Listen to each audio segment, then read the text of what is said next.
ଖାଇଲ ହାତ ଗୋଡ଼ ହାତ ଧରୁଛି କୋଉଠି ଟିକେ ସାର ଦିଟା କୋଉଠି ମିଳୁଛି ନିଶ୍ଚିନ୍ତ କମେଣ୍ଟ ମାଧ୍ୟମରେ ଜଣେଇବେ ନହେଲେ ଆଉ କିଛି କରିହବନି ବିଲ ପଡ଼ିଆ ପଡ଼ିବ ନହେଲେ ବିଲରେ ଏ ବର୍ଷ ଧାନ ବାହାରିବା ଅସମ୍ଭବ। ତମର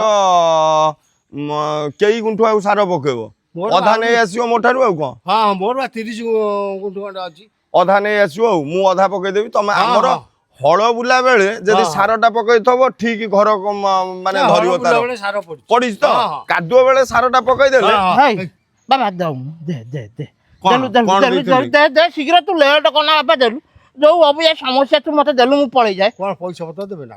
ନାଇଁ ମୁଁ ପଇସା ପତ୍ର ନାଇଁ ତୁ ଦଉନୁ କାଇଁ ଲେଟ୍ କରୁଛୁ? କଣ ମୁଁ କଣ ଆଣିଛି ତମ ଠାରୁ ଦେବି?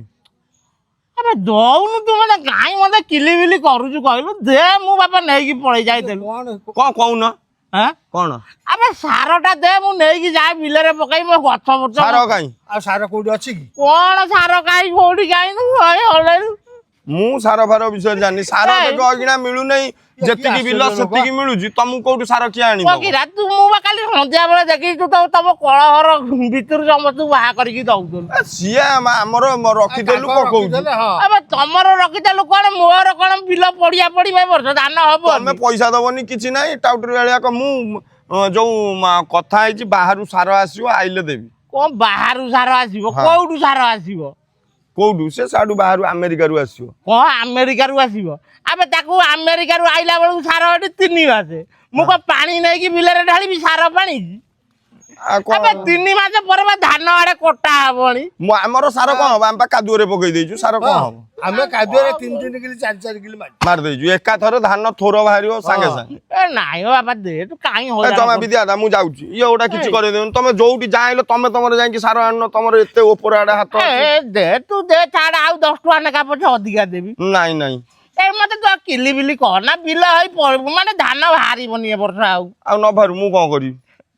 ତମର ଯୁଆଡେ ଫୋନ କଲେ ସିଆଡେ ମାଲ ଆସିବ ଦୁନିଆ ପଇସା ଭଗବାନ ଗଧପାତ ଧରିଥିଲେ ଇଏ ଆଉ କୁଆଡିକି ଆଉ ଜମା ଜମା ଜମା ଭାଇ ଦେଖ ସାର ପଇସା ମତେ ସିଏ ଦବା କଥା ମତେ ଆଜି ପର୍ଯ୍ୟନ୍ତ ଦେଇନାହାନ୍ତି କିନ୍ତୁ ସାର ବାକିରେ ନେଇକି ଅଗିଣା ବିଲରେ ପକେଇବେ କୋଉଠୁ ଆସିବ କହିଲ? ନାଇଁ ମୁଁ ପଇସା ଦେବି।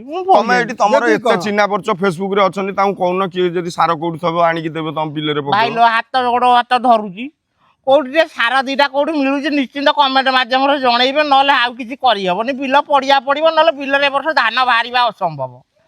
ସାରଟା ନିହାତି ଦରକାର ଆଉ ଯେତେବେଳେ ଭୋକ କରିଦେବ ସେତିକିବେଳେ ଖାଇଲେ ସିନା ଯାହା ହବ ଆଉ ସାରଟାକୁ ସିନା ଅବିକା ପକେଇଲେ ଧାନରୁ ଥୋର ବାହାରିଲା ବେଳକୁ ସେ ଠିକ କାମ କରିବ ଆଉ ଥୋର ବାହାରି ସାରିଲା ପରେ ଧାନ ପକେଇଲେ ସାର ପକେଇଲେ କଣ ଲାଭ ହଉଛି? ଖାଲି ଗଛ କଳା ହବ ଆଉ କଣ?